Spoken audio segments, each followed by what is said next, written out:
Welcome, I'm Larry Platt, co-founder of the Philadelphia Citizen.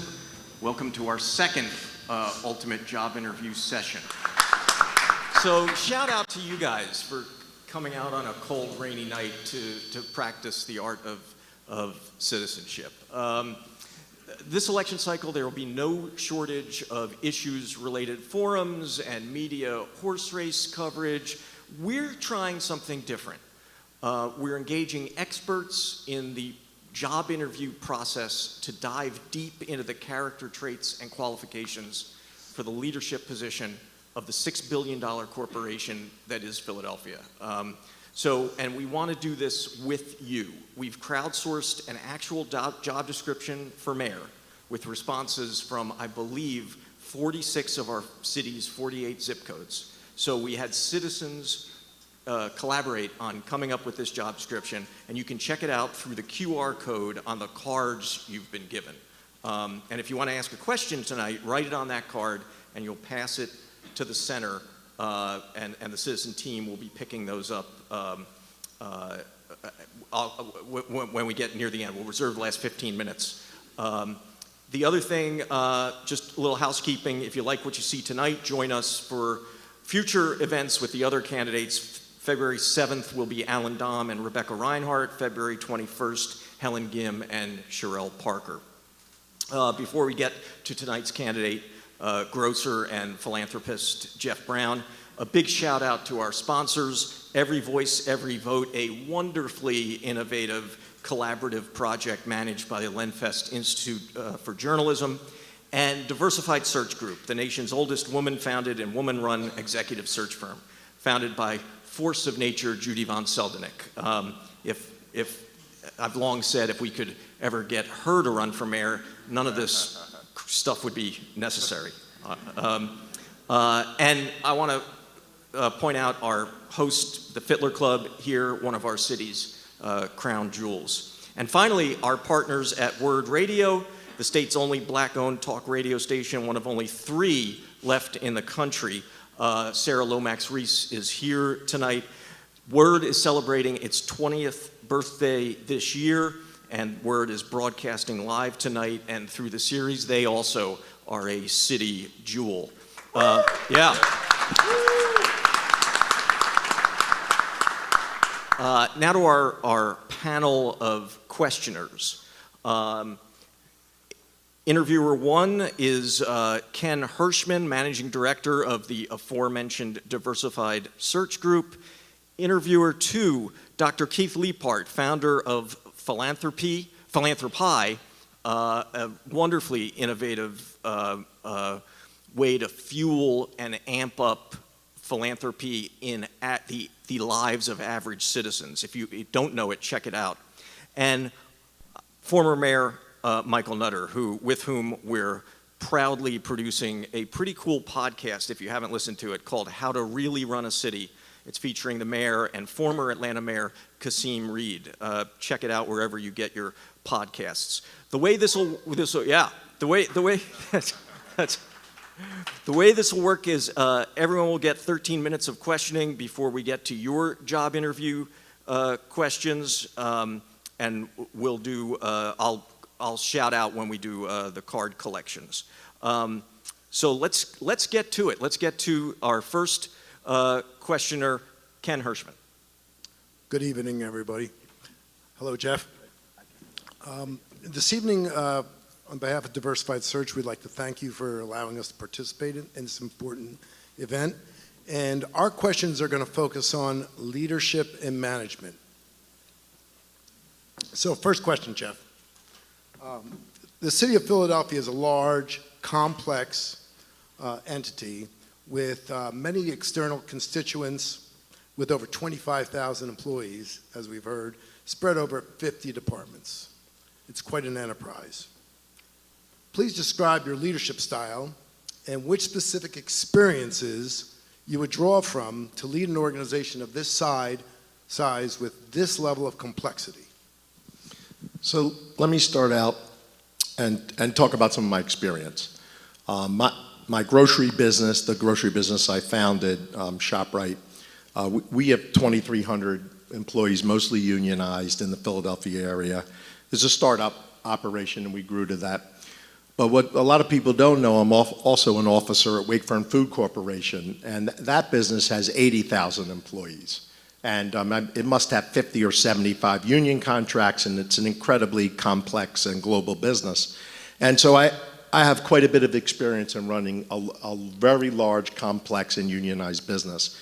From a leadership style standpoint, it's all about picking the right team. The people that report to you will help you execute. And, you know, growing up in the grocery business, it's, you know, in my mind, this is the right seat in the bus, you know, good to great thing. It's understanding and being able to pick up on people's God-given talent and get them on the right seat on the bus. And, you know, I certainly made a lot of mistakes young in life, but 35 years in business, and, you know, if I make a mistake, I pay for it. You know, no one else pays for it. And over time, I've really improved my skills. And the other thing is, a lot of people think of my work as visionary in that I do things others don't do. And I find that's a tremendous attraction to talent. And in my grocery work, in my nonprofit work, which I founded a number of nonprofits, I've led a number of nonprofits, and in my government work, I've always found that the people that work best with me are attracted to what I do and how I do it.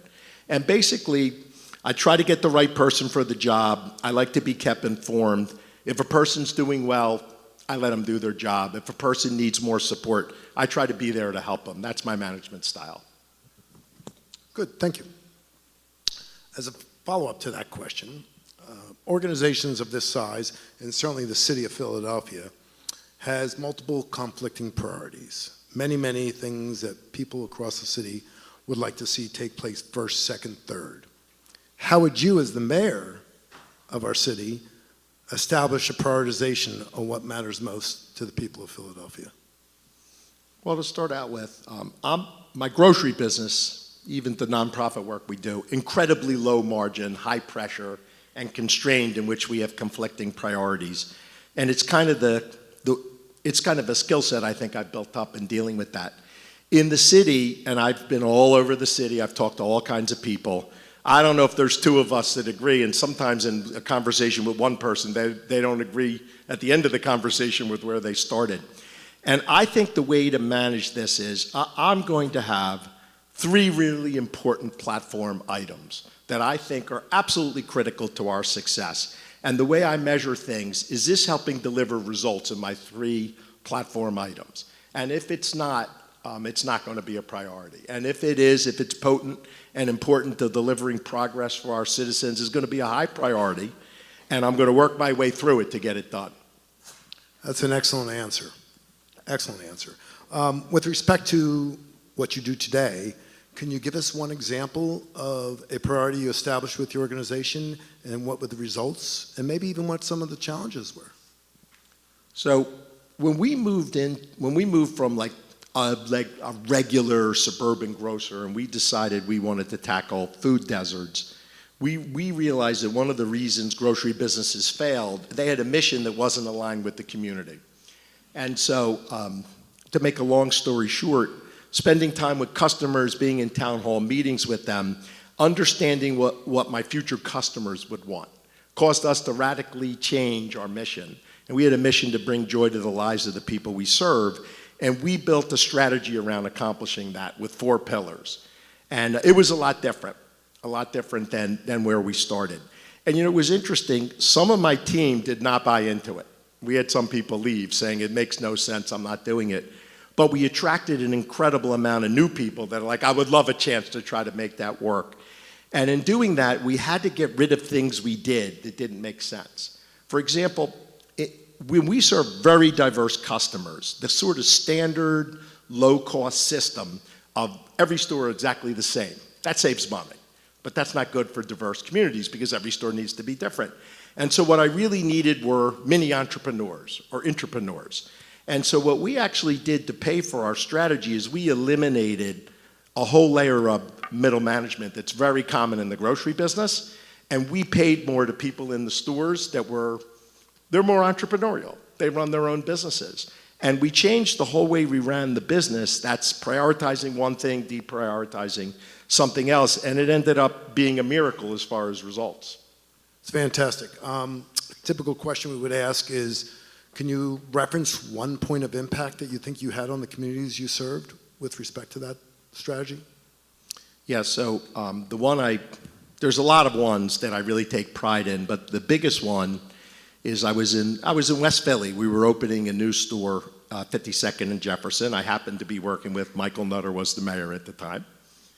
And I had a town hall meeting, and maybe 800 or 1,000 people showed up. And they had told me that I got this grocery thing pretty good. They wanted to challenge me in a new direction. And they said to me, what we want you to do is we want you to solve the problem of mass incarceration and reentry in society. And you know, the way you solve problems, we think you'd be good at that, and that's what we want you to do. And so it doesn't seem like, or it didn't to my team seem like, that's a job description in a CEO of a grocery business. And I thought to myself, we couldn't be more aligned, the community and I. Their success is my success, and vice versa. And I thought I would experiment with it. We hired our first 6 returning citizens. And you know, I want to say 5 or maybe all 6 were in the drug trade before and been incarcerated for it. And one of the immediate discoveries we made is that they were business people and they were entrepreneurs selling the wrong product. And I know it seems crazy, but it's true. And I just so related to their mindset. And today we have 500 returning citizens working for us. And the success rate, I think we're running like a 98% success rate. And we went and started a nonprofit version, and we're doing this work for other businesses. And we're still holding like a 98% success rate. And if you ask most people, they would say that the people that come back from prison, especially ones that have serious crimes, you can't save them. They're broken. But we found out they weren't broken at all. They weren't broken at all. We have a bad system. And we were able to spot their talent and abilities and make miracles. Thank you. We have about 4.5 minutes, and I'd like to deal with something else that's very critical to this city, and that's fiscal responsibility. The city has an operating budget of $6 billion today. With that $6 billion, there's quite a level of management capability that goes along with managing that budget. And it's an incredible level of responsibility. Please describe your experience developing a budget or budgets, certainly maybe not of this magnitude, but with 80,000 individuals reporting to that organization you referenced earlier. What were the key ingredients to managing that organization so it stayed within the budget from a fiscal perspective? Well, as far as scale, my business, roughly speaking, has a $600 or $650 million a year budget, and the Wakefern budget is $19 billion a year. And what's really, really freaky about both businesses, we work on incredibly low margins. I mean, the grocery industry is low, and I'm lower than because I have a unionized operation with health insurance and pension, and a lot of my competitors are non-union and don't have that cost structure. So every penny matters. And I started as a startup, and I actually personally built our budgetary system to monitor every cent. And when I have talked to people who run departments in the city, I'm surprised at what I learned. Like, I talk to departments, some of them don't know how many people work in the department. They don't know how much they spend a year. Like, our managers have a weekly, what we call a flash report or P&L. We know every cent every week, how we did versus budget versus last year. And I'm surprised that this size organization, $5.8 billion a year, they don't have any of the tools that I work with. I think one of the ways we could do a better job is introduce the tools that I regularly use to manage a very large and complex organization. This will not be a hard one for me.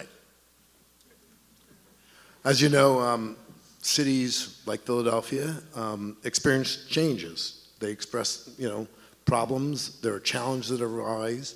What do you expect some of the challenges may be that you can't foresee that would impact the ability to stay within a budget? Well, we make a budget every year in everything I do, nonprofits, government, and business. And, you know, whatever plan I have, it just doesn't end up working out exactly like that. And one of the things that I think is an opportunity for the city is we aren't great at adjusting to the changes. And I think that working with council, I mean, regular changes are appropriate. And if you look at it, when we had the pandemic, the tons of trash were up 40%. In my mind, as a grocer, I'm like, well, we need 40% more man hours. We probably need 40% more trash trucks. But the city, 2 years in, changed nothing. That's mismanagement to me, and that's why we have trash everywhere. And so you can expect that the budget is guidance, but it's not it should be a living and breathing situation where you got to adjust. And one of the things I think we could do better in this city is we just take too long to adjust. Problems will happen. They're unavoidable, especially in the city. Thank you. One last question. If you had to pick out one priority for this city, one priority from a management perspective, what would it be?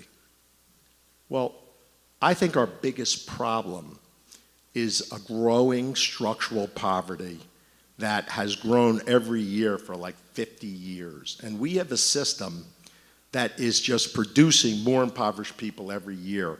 And so our handling of that, our understanding of it, our KPIs or our measurables, we're just letting it grow. Like, we are not on top of this. And we are failing at so many aspects of this on a daily basis with no action at all. And so I think we need measurable information on certainly high school, but K through 12, the transformations I'm envisioning. In our workforce system, I think in a lot of cases, we are training without a job in mind, without the social supports we need for success. And from an economic standpoint, we're not treating it like a business. We're managing the headlines and not the outcomes we want. All these things need to be managed on a day-to-day basis, or certainly not more than a week-to-week basis. And we just don't have that in this city right now. Thank you. That's a good time to move to our second questioner. Again, 13 minutes, Dr. Keith Liebhart. He got a little longer than 13 minutes for the record. Jeff, good to see you. Good to see you too, my friend. As an entrepreneur, you know, you often feel like you can accomplish anything because you wouldn't go out on your own to do that, right? So I'm sure you have a great deal of confidence in your own abilities.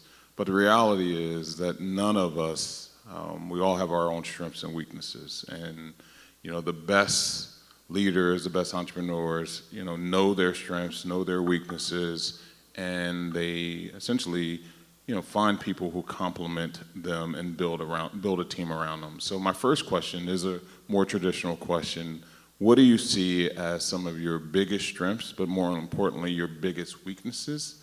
And then follow that up with, you know, based upon where you see, you know, your weaknesses, what do you need most to support you to be successful?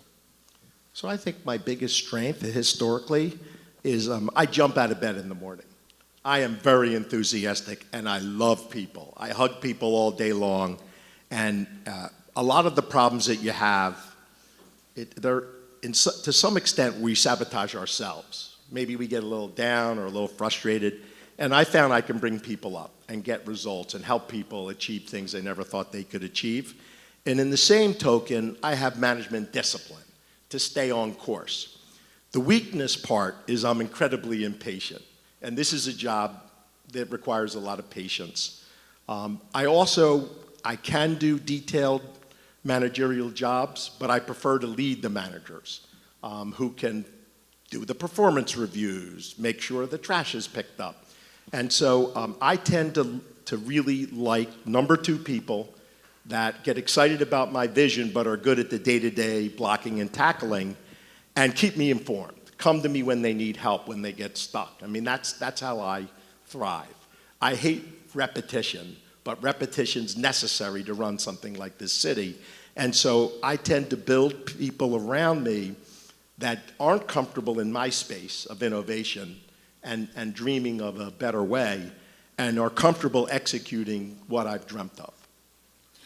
So in follow-up, I mean, one of the things that I think about, growth and development is when you have the ability to kind of be managed up, right? So oftentimes you've been in a leadership position, but I think you grow when you're comfortable with your team and those people in that position giving you constructive feedback and managing up for you. Could you point out an instance where someone on your team, you felt like you learned something from them, and could you point out something specific to that?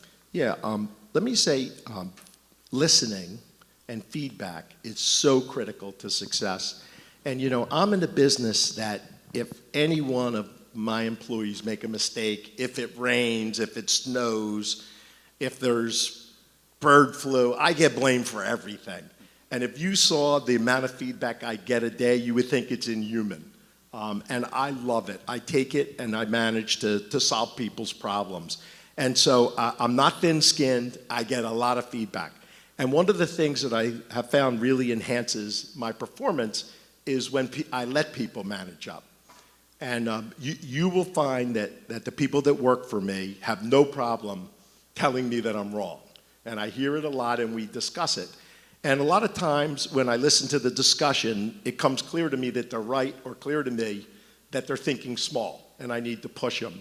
And I think that is one of the skills of a high-performing leader, to spend the time to listen and not take it personally and try to get to the best answer. And I think that's a strength of mine. So if you want an example, there are so many on a day-to-day basis, but you're right, I'm an entrepreneur. I tend to think I could do anything. And in the grocery business, my chief operating officer, every conversation starts out the same way. Someone calls me and says, fix this problem. I'm like, we can fix this problem. And he goes, well, hold it a second, the labor, the capital, the this, the that. And we hash it out. And probably 25% of my ideas we go forward with, and 75% he convinced me that it's not possible. And I'm good with that. So I'll also draw on a little bit of my experience in medicine as a physician. I always say the best run companies function like the human body, right? There are lots of different systems, but they all work together and they're all actually interdependent on each other for success. So as a leader, what system do you feel like you would most relate to within the human body? That's interesting. I'm not sure I can make the exact connection because I don't know the human body like you do. You're a doctor.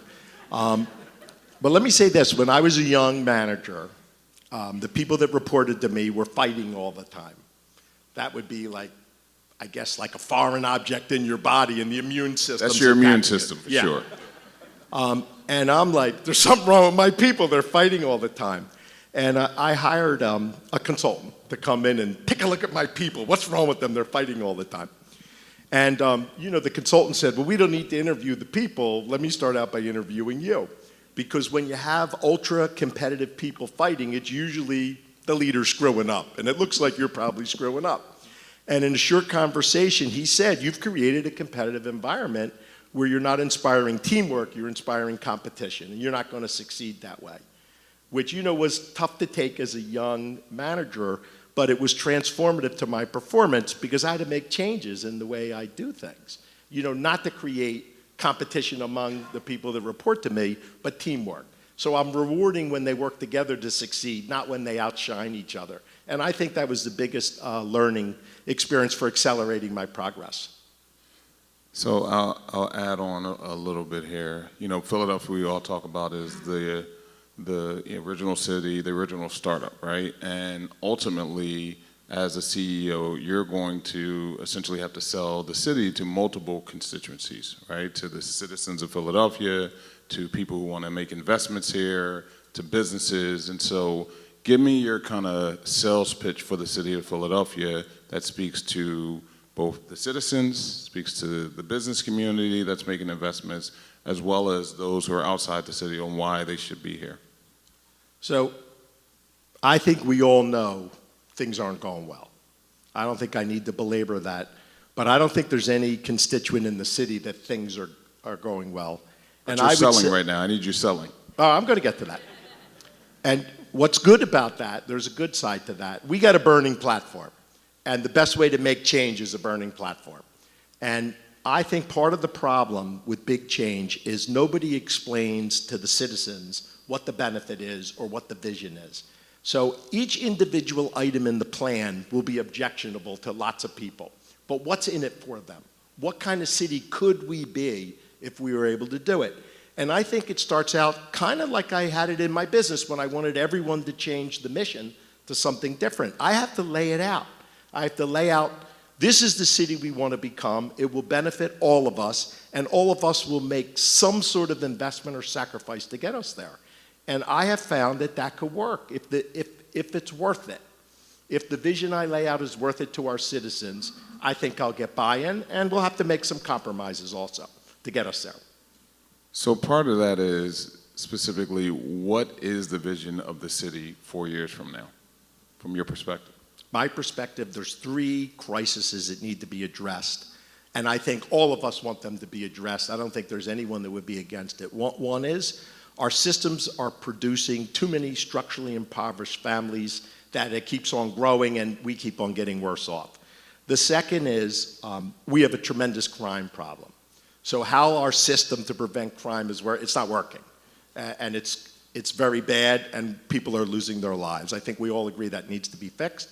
And the final thing is we can't seem to do the very basic things reliably, like pick up the trash, fill the potholes, sweep the streets.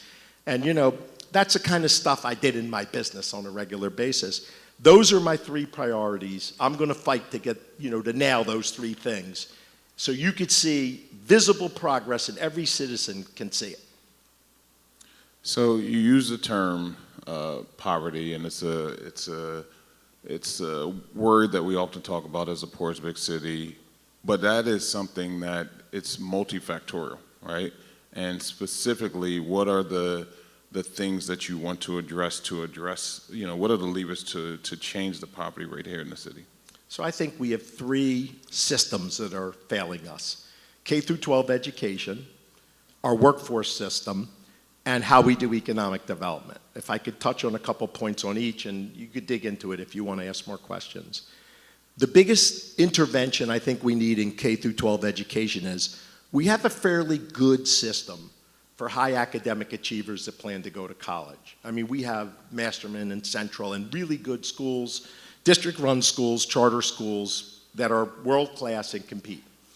But like 75% of our young people are not those kids. They don't see themselves at this point in their lives going to college. In fact, they don't go to college. And what they really need to do is they need to have a career that they can have right after high school that takes them out of poverty. And we're talking about career and technical education. And we have reduced our career and technical education consistently over the last 50 years. And we're at a time where there's more positive, really interesting career and technical opportunities out in the workplace. Every single firm, and these are $50,000 a year jobs, is short people. At the same time, we have tons of people that live in poverty. And we need to reorient K through 12 education to make sure we're serving those young people that's the path that they want. One of my sons is like that. He works better with his hands. He's not good academically. He's smart. He's good. He could be successful. But it's unfair for me to put the burden on him, even though we kind of did anyway and told him he had to go to college. But looking back on it, we were wrong. I think, my wife and I could argue about that. But we're not going to do it tonight.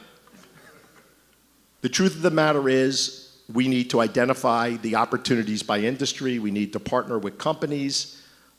We need to help the young people decide what they would be best at, what they would enjoy doing, place them in those jobs, measure our success on starting salary. And the other systems you mentioned? So I do a lot of workforce work. I'm chairman of the State Workforce Board. I've been there for 8 years. I'm not taking responsibility for it, but we have the lowest unemployment in our history. And that's an incredibly complex system that is failing us. It's failing us because nonprofits do a lot of the work and they get paid for training. But blanket training or generic training is of no use.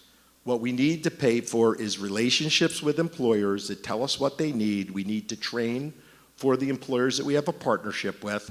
They have to be employers that have good jobs, that'll take people out of poverty. And every one of the efforts needs a social worker or a case manager, because every one of the impoverished people have social issues that need to be quarterbacked. Housing, transportation, daycare, clothes for your work, pocket money, a bank account, and without that, there's a high failure rate. That needs to be reformed. And from an economic development standpoint, I got 18 seconds left, we are managing the headlines. We love the Chubb deal. It was a nice headline. It's an impressive company, but no one's coming out of poverty to work at Chubb. We need the kind of jobs that you are taking tens of thousands of people out of poverty, and we don't seem to be excited or focused on that. Thank you. All right, let's move over to our last 13-minute segment of panel questioning, and Mayor Nutter, have at it. Thank you. Hardly. Good evening, and thank you, Jeff. Just a couple, I guess what I call traditional interview questions. Where'd you grow up? Well, I was born in the Northeast on Sharon Lane off of Welsh Road. And when I got a little older, we moved to the other side of Pine Road in Huntington Valley. And where'd you go to high school and college, and what was your major? I went to high school at Abington, went to college at Babson. I graduated with a degree in entrepreneurial studies. And I've heard you talk about the business, but I know there was at least either a commercial or an ad that talked about your dad and your grandfather and the grocery business, and that you did some work with them. Did you take over that business or start your own, or they went out of business, or what's the history there? I don't know what the story is with my family, but no legacy business so far. I'm a fourth generation grocer. Every generation sold their business. The next generations continued in the trade. When I was 8 years old, I was living in the Northeast. My dad had a store in West Philly, and two of his customers were your parents. So we go back in that regard. Well, I'm not so sure about that. We should probably not discuss that here, because they didn't live anywhere near your store, but it's fine. You want to move on. Okay. And I worked in that store. That's where I learned the grocery business. Yeah. And so in terms of your business, let's talk about government, tax incentives, and the elements that went into some of the expansive growth. You have how many stores? 12 stores. And what was the nature of either tax breaks or tax incentives that led to the growth of your business? So my first stores were suburbanish type stores. The first store was in Roxborough, no incentives. Probably second, third, fourth, no incentives. There was a movement to talk about food deserts, and no grocery stores wanted to go in it. And there was a meeting at United Way, and they presented the problem that if you don't have a grocery store and you get your food at a gas station, that there's a horrible health outcome, and people would lose 20 years of their life. And I was there with all the grocers in the state, and every one of them said, "No, I'm not doing that." And I was there with Dwight Evans, and we were talking about how could we do this. And I said, you know, this is a business model problem. The stores lose money. It's mechanical in nature, and maybe we can monkey around with different things to try to get it to work. Well, I'm going to get to it. I don't want to go through all that history. Okay. Just, you want a more expedited version? Yeah. What were the incentives and how much? All right. So the very first store we used economic incentives was Island Avenue in Southwest Philly. And the primary incentive we used was a new market tax credit. The first time it was done in the country, that's a federal incentive. Mm-hmm. Good. So you've not served in government, so I'm interested to know who's advising you about government, since you've never served in the government. Where do you get your advice? So the first thing I did 2 years ago, I hired a former mayor, John Street, and he spent about 9 months with me. He would come regularly and present different aspects of government. And I also hired a PhD from Columbia who also came, so I heard two different sides of it. When I was done each session, I would go and talk to a department head or a union to find out what their take was it. And I built over a period of a year an understanding of each aspect of our government from those resources. From what? From those resources. Resources. Didn't hear you. How many times have you read the Home Rule Charter? Both John Street and this PhD went through it with me, the Home Rule Charter. And I also talked to Wilson Good, who also went through it with me. And when you say went through it with you, what does that mean? I'm talking about Yeah, they told me, not like, told this you is what about you need different to... pieces. I'm Yeah. asking, how many times have you read the Philadelphia Home Rule Charter? I never read it, but all three of them went through it with me. They said, this is what you need to know. Okay. What's the most important position that you'll hire in if you're the next mayor? I think Chief of Staff and Managing Director, two most important. Why? Because from an operating standpoint, that's how I'm going to operate. I'm going to lead those two people. They're going to manage all the people. What are you going to be doing? Manage them. You're going to manage them. Manage them, and really, this is a more than 50% external job.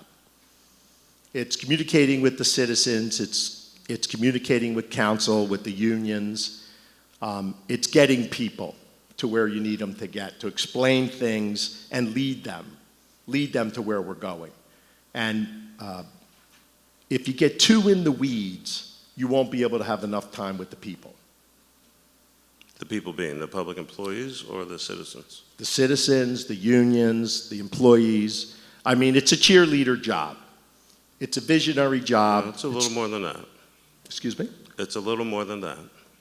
That's a big component of it. But it's a little more than just cheerleading. Have you ever been stopped by the police? No.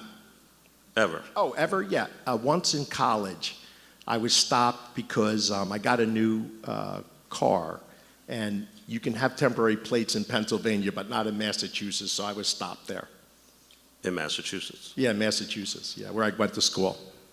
Got it. Okay.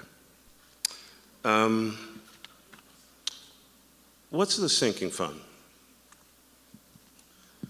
Sinking fund is where you put money away for a problem you might have in the future.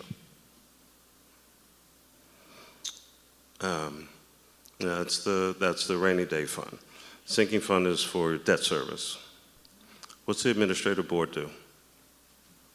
The administrative board, which is PICA, what you're talking about? No. PICA is PICA. Okay. I don't know. Okay. Administrative board is the mayor, the managing director, and the finance director, and they take up, in many instances, personnel-related issues, as well as if we're going to change classifications for public employees. So all of those matters come through the administrative board, those three officers. You had mentioned, and I know, I mean, we all want our services. The issue about picking up the trash. So my trash day is Monday in Winfield. It's been the same since 1977 when I moved there. I'd say over the years, I mean, pretty significant on-time pickup. In the last few years, and certainly because of the pandemic, there have been from time to time issues with that. But I feel compelled as a former public employee. You know, in 2020, during the recession, and there were significant challenges in sanitation. But a lot of that had to do with the fact that many of our sanitation workers were getting sick because they're frontline workers. It's really hard to do that job if you don't have the people. And so I just want to express concern about putting that on the workers in the way that it is characterized. And it's also really hard. And it's also really hard when the city's losing money because we told everyone to go home in 2020 and 2021 when we had stay-at-home orders and the city was losing money. It's really hard to hire people if you don't have any money.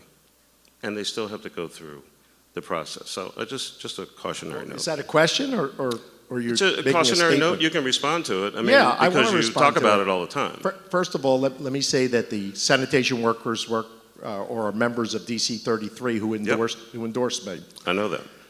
I never said the workers were at fault. I think leadership is at fault. I understand. Well, then say that. Because when you have 40% more tons of trash, you need more workers and you need to hire. And no one even tried to hire people. One. I don't know. Second thing is, my workers were in mass a month or two before the sanitation workers. That's a leadership problem. Mm-hmm. They should have been in mass. They wouldn't have got sick. I understand it. I actually bought some.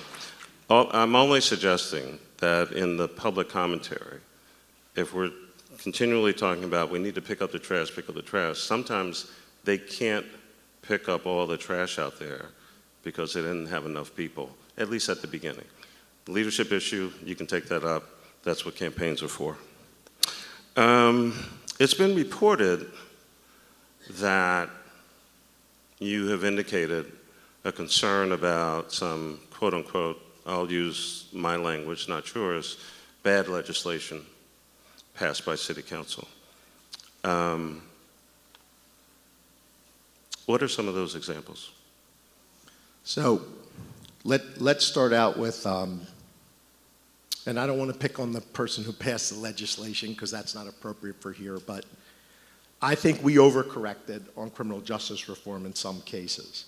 Like, for example, in the bill, that police officers aren't allowed to stop citizens that don't have a registered vehicle, and if it's not registered, it probably doesn't have insurance. This is the legislation by Councilman Isaiah Thomas? Yes. Okay. I'm not against most of the things in the bill, but I have a problem with handcuffing the police from stopping unregistered vehicles that also probably are unlicensed, no insurance. And, you know, I'm just concerned about why would the person have a vehicle that's not registered and has no insurance? And is that smart to let unregistered vehicles driving around our streets with no checks and balances on that? That's an example. That part of the bill, I like some of the other parts of the bill, but I don't like that part of the bill. Yeah. What other piece of legislation? So Helen Gim passed a bill with predictive scheduling. And I think there's certain parts of the bill I agree with. I've lived with those things in my own union contracts. I think people need advanced scheduling. But, you know, in a lot of cases, I think it's very insensitive to the employees. They have penalties. If you have to call someone in because someone else called out, you're penalizing the employee. Now, our problem here, and the reason we have excessive poverty, is companies don't want to come here. And did anyone think about, is this another way we've made this an unattractive place to come and open your business? Did anyone think about that? Where was that side of the discussion? I don't know. I wasn't down there that time. Last question, because I'm up on a minute. What are you going to do on the first day in office if you're elected? One thing I really admire that Mayor Street did, he picked up abandoned cars. Since the time he left, we have all the abandoned cars back again, over 40,000 abandoned cars. And you know, there's not enough parking. And I don't think it will cost us a lot of money to pick it up because the cars have a value if you melt them down. I'd like to pick up. On the first day? I'd like to sign an executive order to tell the police to notify all the abandoned cars, remove them, or we're taking them and melting them down. We'll use the money from that to pay for the cost of it. It would be a big step forward. That's the whole day? No. That only takes a couple minutes. I also think that we have not been open to help from the philanthropic community. And I do believe that we could show the citizens some great progress on things by having people step up and make commitments, both drawing new businesses to our city and also getting philanthropic support for some of our initiatives. And I think the first day, the first week, we could have some exciting announcements to show some real progress. Okay, thanks. All right, great questions, great answers. My man Charles Ellison is here from WURD, and he's gonna, let's hear it for Charles and URD. So Charles is gonna ask, we spend 13 minutes with your questions. Go ahead, Charles. Hey, thank you, Larry. I appreciate us being here. Thank you for also having WURD participate as well. This is a fantastic evening. How are you all doing? And good evening to Mr. Brown. But we have questions. We have questions from the audience. Questions have already been submitted to us. So we're going to go ahead and ask away. So one question here. Oh, sorry. Excuse me, brother. I'm sorry about that. I was wondering who's pushing me. Right. That's the first question. You would like to run the city like a business. When is it appropriate to do so, and when is it not? Well, it's definitely not a business. We're not trying to make a profit. We're trying to help people, serve them in a proper way. So this isn't a business, and I'm not under the illusion it's a business. And honestly, I don't run my business like a normal business, or the nonprofits I've run, I don't run quite like a business. But here are the things that are similar. I mean, you have a budget, you have financial constraints, you have employees and managers, you have labor contracts, and they're all very similar to all the things I've done. But the profit here is not money, it's uplifting people's lives, and that will be my focus and my goal. Okay, so here's another question. A mayor needs to work with leaders in Harrisburg and DC, and the state capital and also the nation's capital. Talk about your skills and experience navigating those places and the people in them. So in all of the things I've done, business, nonprofit, and my government appointments like the State Workforce Board, I've had to work with all the different levels of government, and I've had pretty good results. I understand just because I can think of an idea doesn't mean I could get exactly that. And I have compromised, I've worked with people, I've horse traded in all the things I've done to get progress for people. And I believe that this will be something I will do quite well. And honestly, we're never turning this city around on our own resources. We're going to need help. And I realize that each person we need help from, like the state, like the federal government, has its own rules, its own systems. We will build a team to maximize that potential. Another question here is tell us about a time when you collaborated with another group, not necessarily a friendly one, to solve a particularly intractable problem. How did you work together to resolve your differences, and what was the outcome? So if we go back to the work we've done in criminal justice reform and especially reentry, one of the reasons people were failing is inflexibility of the system. And ultimately, we had negotiated with almost every part of the system, including probation and parole, where we would call them up, and we have a more of ability to do it than the people that are under their supervision. And we would say, this person can't succeed if you can't change their schedule. And we would go through every part of what affects a person's life, like housing, transportation, daycare, to advocate for the people we were training and trying to help, to get progress. And as our results were good, we got more and more cooperation. Moving on to another question here about the upcoming election this year. What are your plans to increase voter turnout for people under the age of 40? So I like social media to communicate. Most of my life I did it on my own, and I have a little more help now. But one of the questions were, are we going to use TikTok? Because are they really voters? But you know what? Some of them are voters, and that is how younger people communicate. And you will see I'm on Instagram, I'm on TikTok, I keep people informed. And the content's different because depending on the audience, they communicate differently. And you will see much different stuff on there. And I built a team to communicate with everybody, not just the younger people, but all the different age groups.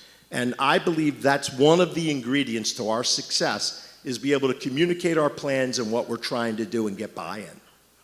So just social media? Social media is one way, and of course, you do want to work with media in general. And we have tried to do that. I've done it in all the things I've done. But you get what they decide. And so you can't always get your message out. They're very constrained time-wise. So we will use social media, regular media, but it's probably not going to get the whole message out. And so one of the things we've done is, we use text blasts, we use emails, we basically use everything there is. When I bought guns back over 15 plus years in gun buyback programs, we use radio. And we found partners to help get the message out, and we felt that was effective. So depending on who you're trying to communicate, you're going to use what works. There's a nonprofit in the city that has a credit card marketing firm that uses telemarketing to get people to sign up for their benefits. That's a way of communication. we will be innovative to figure out how to communicate, including door knocking if we have to. That's a lot of digital. What are the top 2 outcomes city government should be managed to deliver? We have to be demonstrating progress with structural poverty. If we can't do that, nothing's going to work. We should be measuring that and communicating our success, highlighting the new programs we develop. That's got to be number 1.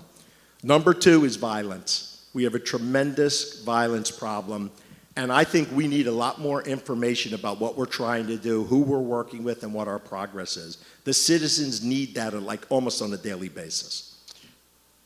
When people are, this is another question by the way, when people are miserable, they're mean, and all kinds of bad things happen.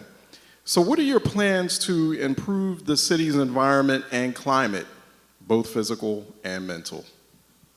Well, we have a leader now that is not very upbeat and not very present. And if you followed my work at all, I'm very optimistic and I'm very present.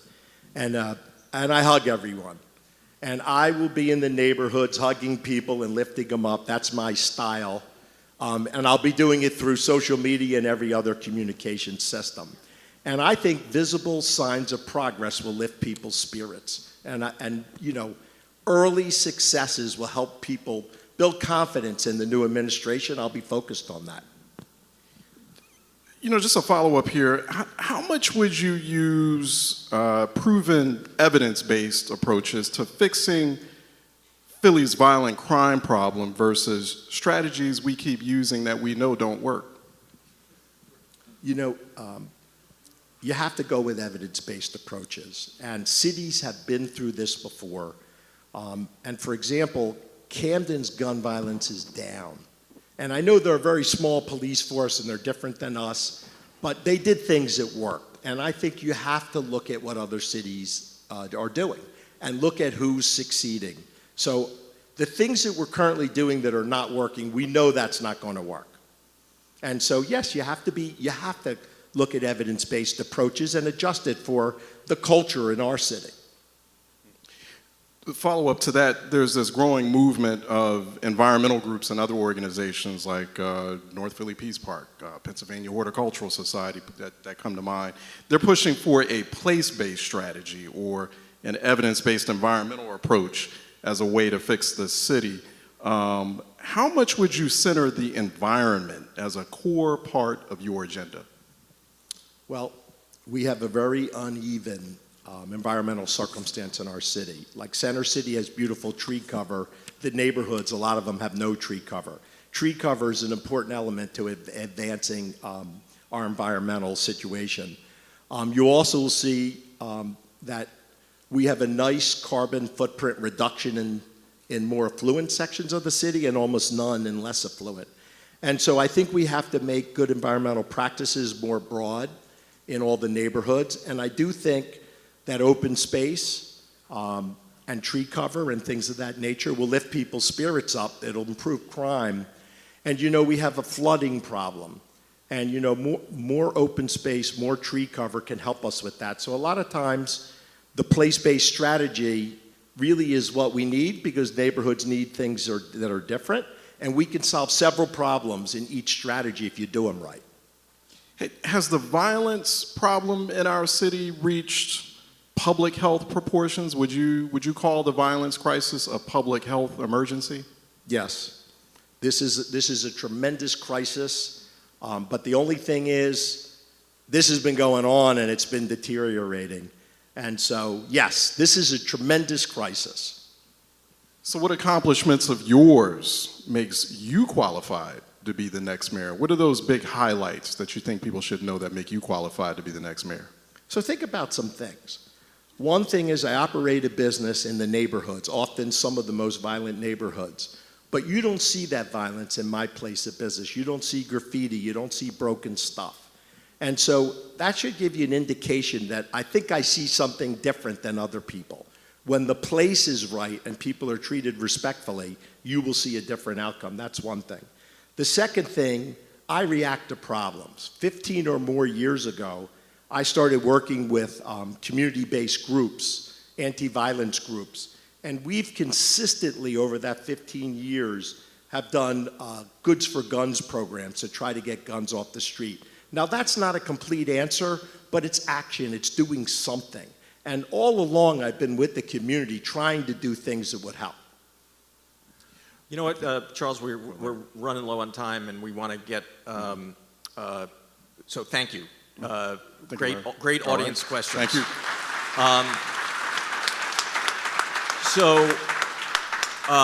Before we're going to take a 3-minute break, I'm going to test you to see how well you do on that. I have just 2 final questions quickly for the candidate.